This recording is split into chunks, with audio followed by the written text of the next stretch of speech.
Egunon Danori, subdelegado del Gobierno Vicente Reyes, consejera de Igualdad, Justicia y Políticas Sociales Beatriz Torlazábal, directora de Gogora Aintzane Ezenarro, autoridades, amigos y amigas, muchísimas gracias por venir.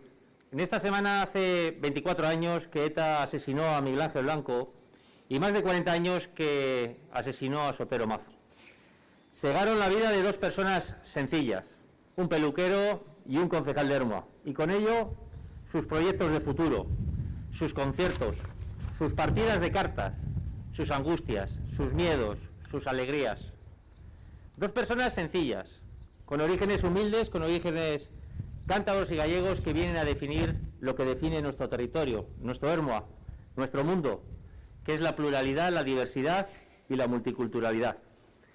En los dos casos se saltaron el derecho más fundamental sin el que no existe ningún otro derecho, que es el derecho a la vida.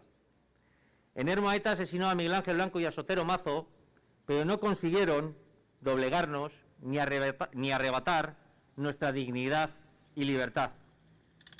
Detrás de estos asesinatos no estaba solo dejar sin vida a Miguel Ángel y a Sotero.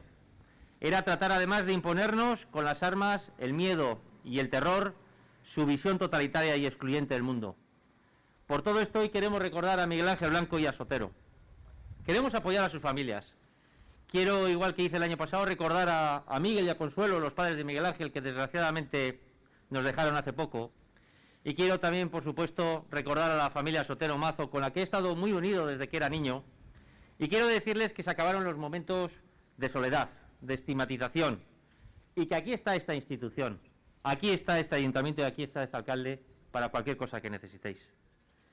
Todavía hoy, desgraciadamente, una vez más tenemos que denunciar que hay personas y colectivos que reivindican aquellos actos violentos, que hacen homenajes y dan tratamiento de héroes a quienes no lo son, que califican de franquistas y antivascos a quienes defendemos la pluralidad y la diversidad y que además lo consideramos como una auténtica riqueza, porque es la esencia de la libertad de las personas y la convivencia entre distintos.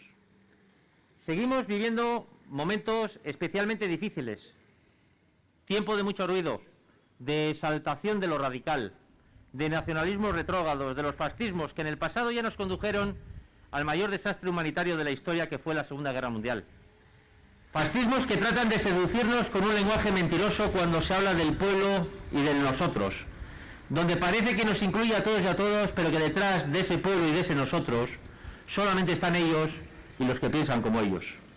Son momentos donde no podemos permanecer en silencio, y es el momento donde debemos de convivir y construir entre todos y todas a favor de nuestras generaciones venideras, mirando al futuro, pero no olvidando el pasado, con memoria, con reconocimiento del daño causado para que la historia no vuelva a repetirse.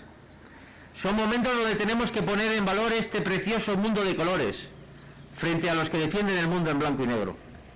Poner en valor a los que defienden la empatía, para entender la diversidad y la diferencia frente a los autoritarios y excluyentes. Hoy podemos decir que este mundo consiguió un éxito científico sin precedentes, que es encontrar el antídoto contra el COVID en un tiempo récord. Ahora necesitamos seguir investigando la vacuna que combata la intolerancia. Esa vacuna se llama respeto.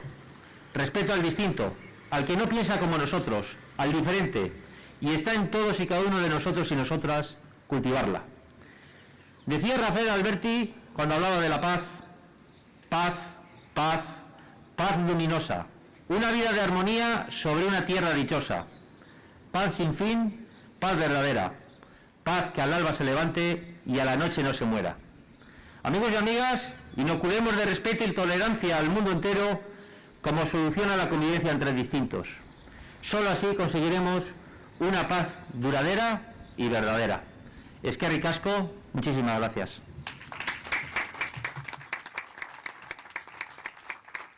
Y ahora pasamos a hacer la ofrenda floral.